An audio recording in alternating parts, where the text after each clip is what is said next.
memasak kari kambing khas Aceh bukan perkara mudah. Jika tidak terbiasa, daging kambing yang menjadi bahan dasarnya akan keras.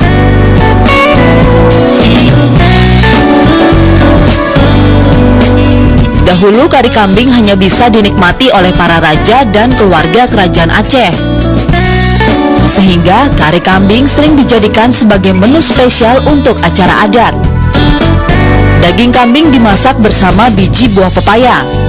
Butuh waktu lama agar daging kambing yang dimasak menyatu dengan bumbu rempah-rempah khas Indonesia.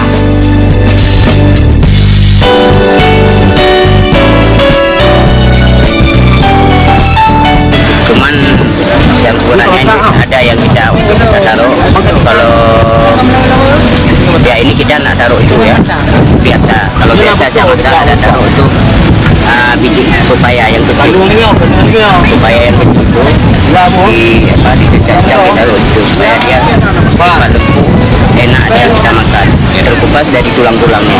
Ada nggak kayak semacam daun-daunan gitu Pak, daun-daun hijau gitu? Oh, itu kita nak yang ini nak. Ya biasanya dipakai Pak kalau tradisi masyarakat di Nagan gitu.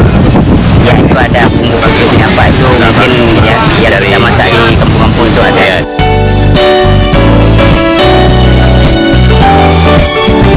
Dari Kabupaten Nagan Raya, Saidir Azhar, TV One mengabarkan.